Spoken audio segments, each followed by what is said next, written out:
Hello student, आज ऐसे 40 क्वेश्चनों का रिवीजन कराने वाला हूं जो आपके सीधे बोर्ड परीक्षा से टकराएगा। 2024 में आने वाले प्रश्नों का रिवीजन कराने वाले हैं, तो आप लोग देखना न भूलें। 40 ऐसे क्वेश्चनों का रिवीजन कराएंगे जो सीधे आपके बोर्ड परीक्षा से टकराएगा। अभी तक आप हमारे व्हाट्सएप ग्रुप में नहीं जुड़े हैं तो जुड़ सकते हैं, क्योंकि वहाँ पर PDF फ्री डाला जाता है।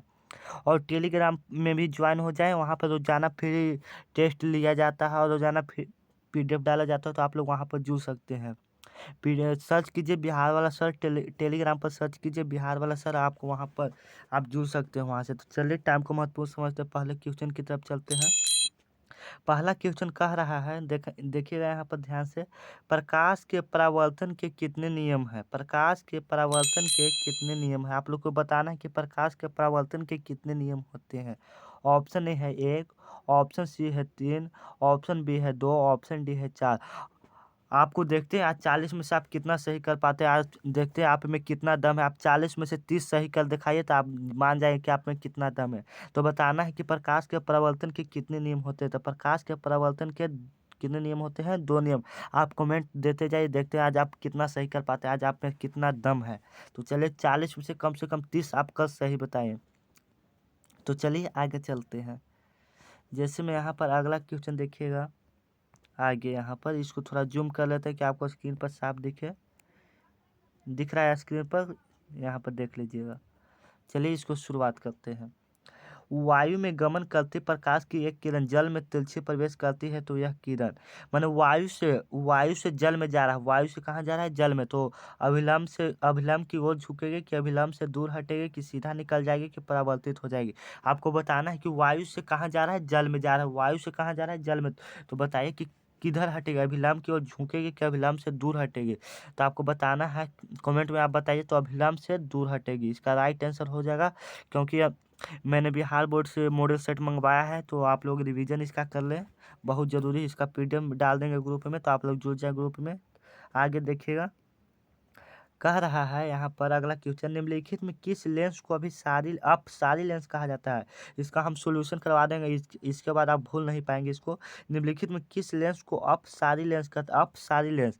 निम्नलिखित में किस लेंस को अपसारी लेंस कहते हैं? तो उत्तल लेंस को कहते हैं कि अवतल लेंस को कहते हैं कि उत्तल एवं अवतल दोनों को कहते हैं कि बाइफोकल लेंस को कहते हैं? तो अपसारी आपको हम बता दें कि अवतल लेंस को अपसारी कहते हैं। अवतल, तो अवतल को अपसारी आप ध्यान में रखिएगा। अवतल को अपसारी और उत्तल को क्या? अभिसारी। आपको ध्यान में रखना है।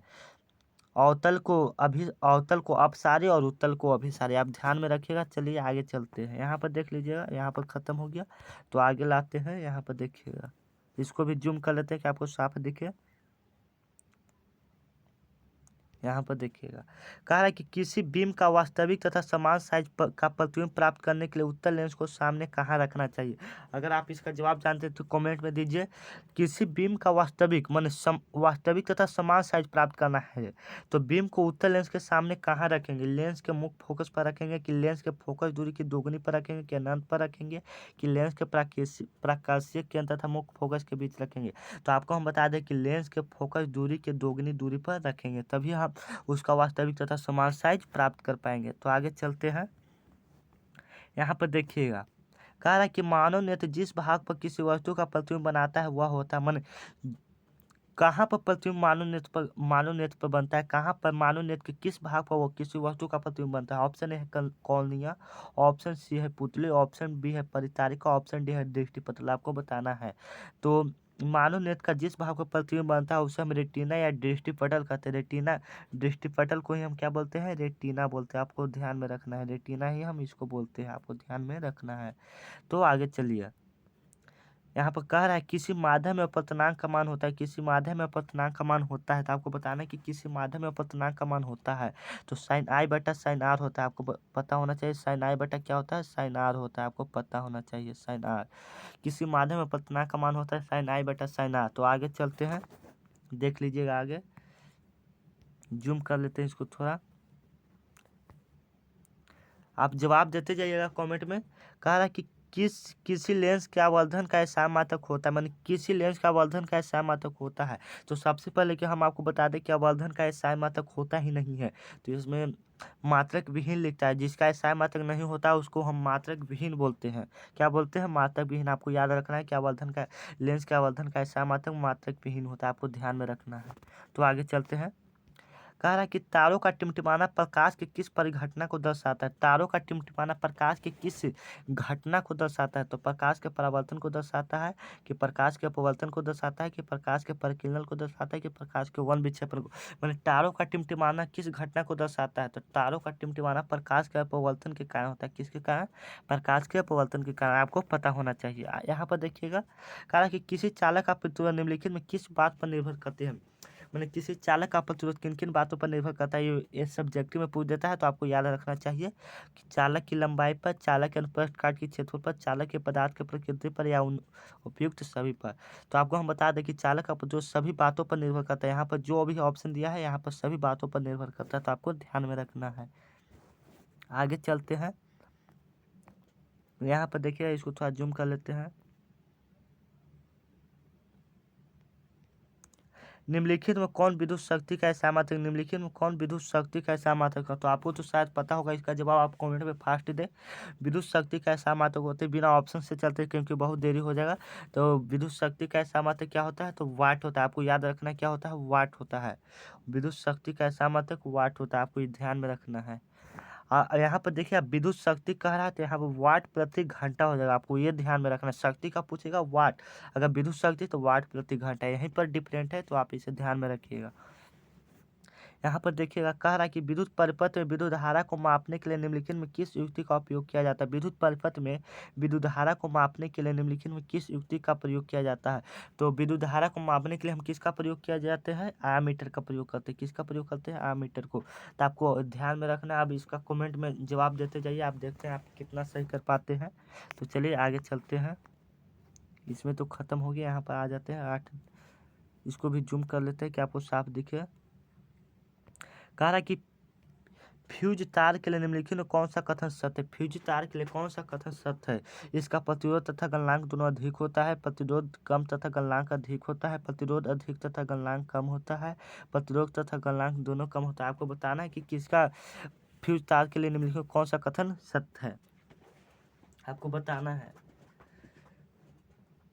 यहाँ पर देखिएगा, प्रतिरोध अधिक तथा गलनांक कम होता है, ऐसा एक कथन सही है।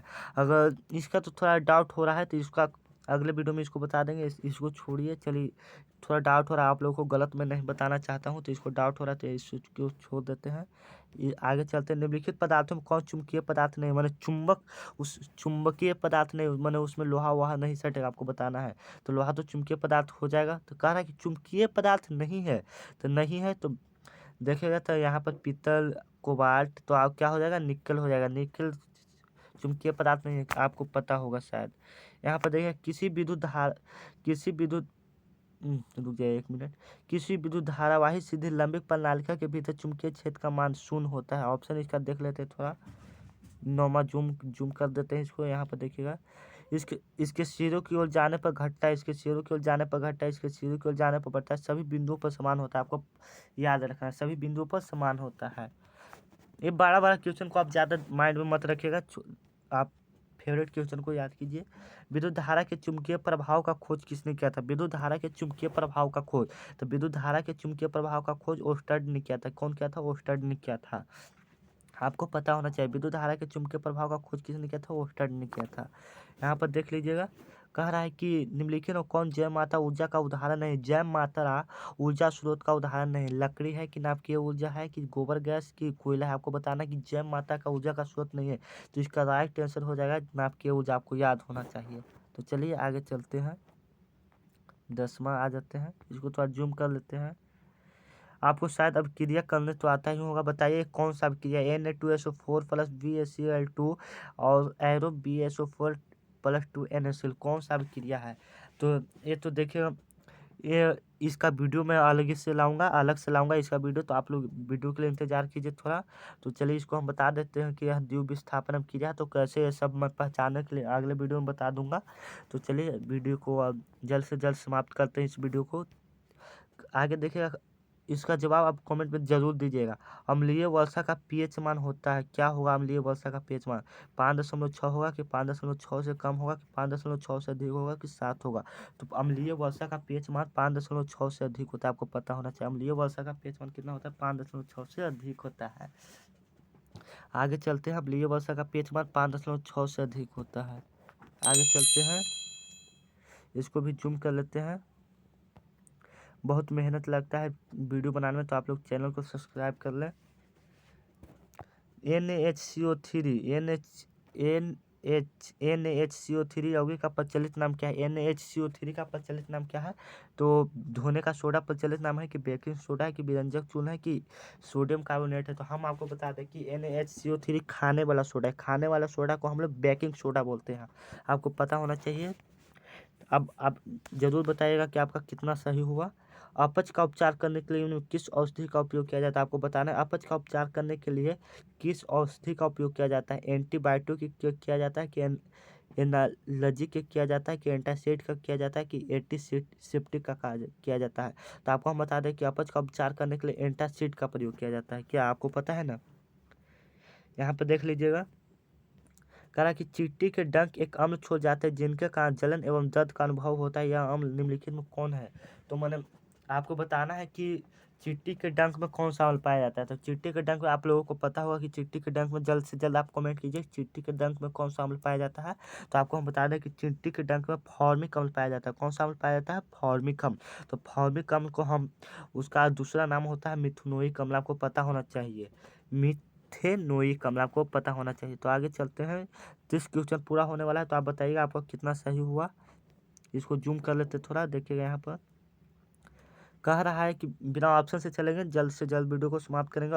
ऑक्जेलिक अम्ल निम्नलिखित में किस में पाया जाता है? ऑक्जेलिक अम्ल निम्नलिखित में किस में पाया जाता है, आपको बताना। तो ऑक्जेलिक अम्ल किस में पाया जाता है? तो टमाटर में पाया जाता है कि संतरा में पाया जाता है कि सिरका में कि इमली में?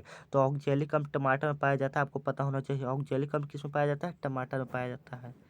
यहाँ पर देखिएगा, CSO4 इंटू हाफ H2O निम्नलिखित में किस यौगिक का रासायनिक सूत्र है? तो आपको सीधे डायरेक्ट चलते हैं क्योंकि बहुत बड़ा हो जाएगा वीडियो। तो प्लास्टर ऑफ पेरिस का रासायनिक सूत्र होता है। तो आगे चलिए देखते हैं, यहाँ पर कह रहा है निम्नलिखित में कौन सी धातु कमरे के तापमान पर तरल अवस्था में पाया जाता है? मैंने कौन सा धातु धातु है? तो धातु कौन होता है? पारा होता है, आपको पता होना चाहिए। आप कमेंट में बताइएगा आपका कितना सही हुआ। आज इसमें 30 क्वेश्चनों को ही पूरा करेंगे, तो आप बताइएगा। यहाँ पर देखिए, नाइट्रोजन के दो परमाणुओं के बीच कितने आबंध होते हैं? तो नाइट्रोजन के दो परमाणुओं के बीच द्विआबंध होते हैं। कितने आबंध होते हैं? द्विआबंध होते हैं। आगे चलते हैं, कहा है कि निम्नलिखित में कौन विद्युत का सुचालक है? तो विद्युत का सुचालक आपको पता होना चाहिए कि हीरा होता है। कौन होता है? हीरा होता है। कौन कह रहा है कि विद्युत का सुचालक है? तो हीरा तो विद्युत का कुचालक होता है, तो ये तो नहीं हो जाएगा, ये ऑप्शन गलत है, ग्रेफाइट हो जाएगा। हाँ, यहाँ पर विद्युत का सुचालक कौन हो जाएगा? ग्रेफाइट हो जाएगा। यहाँ पर देखिएगा, कह रहा है कि कार्बन के सबसे बाहरी कोष में इलेक्ट्रॉन की कुल संख्या क्या होती है? आपको शायद ये वाला निकालने आता होगा, तो आप इसका आंसर बताइए कमेंट में। कार्बन के सबसे बाहरी कोष में इलेक्ट्रॉन की कुल संख्या क्या होती है? कुल संख्या पूछ रहा है, तो ये थोड़ा मुझे डाउट हो रहा है, तो इसलिए इसका अगले वीडियो में जब आप बताएंगे तो कहला आप लोगों को गलती बताया। तो चलिए वीडियो को समाप्त यहीं पर कर देते हैं, नहीं तो 30 आज पूरा कर देते हैं। तो चलिए 30 आज पूरा ही कर देते हैं। इसमें देखिएगा, थोड़ा जूम कर लेते हैं। कह रहा है कि एल्कीन का समान सूत्र होता है एल्कीन। एल्कीन का समान सूत्र होता है एल्कीन। तो एल्कीन का समान सूत्र CN2N होता है, आप गड़बड़ाइएगा मत, CN2N होता है। यहाँ पर देखिएगा, समान आणविक सूत्र लेकिन विभिन्न संरचना सूत्र वाले निम्नलिखित कहलाते हैं। संरचनात्मक समय में भी कहता है कि सजातीय श्रेणी कहते हैं कि प्रतीकात्मक समूह कहते हैं, क्या कहलाते हैं? तो सजातीय श्रेणी कहलाते हैं, आपको पता होना चाहिए। चलिए 30 पूरा होने वाला है, तो आप लोग बताइए कमेंट में कि आपका कितना सही हुआ। 30 पूरा होने वाला है। यहाँ पर देखिएगा, मेंडलीव के आवर्त नियम के अनुसार तत्वों के गुण धर्म निम्नलिखित में किसके? मेंडलीव के, तो मेंडलीव का किसके आवर्त फलन होते थे? परमाणु द्रव्यमान के आवर्त फलन होते हैं। तो यहाँ पर आगे आगे चलेगा, आधुनिक आवर्त सारणी में उदर्ग मैंने खाड़ ऐसे उदर्ग जो रहता है उसको हम क्या बोलते हैं? तो उसको हम वर्ग बोलते हैं। तो वर्ग को ही हम आवर्त बोलते हैं। क्या बोलते हैं? आवर्त बोलते हैं। तो आपको पता होना चाहिए। तो चलिए वीडियो को यहीं पर समाप्त करते हैं। आप कमेंट में एकदम रियल बताइएगा, कोई चीटिंग मत कीजिएगा, आपका कितना सही हुआ तो चलिए वीडियो को यहीं समाप्त करते हैं। जय हिंद, जय दोस्तों। वीडियो को समाप्त कर देते हैं यहीं पर।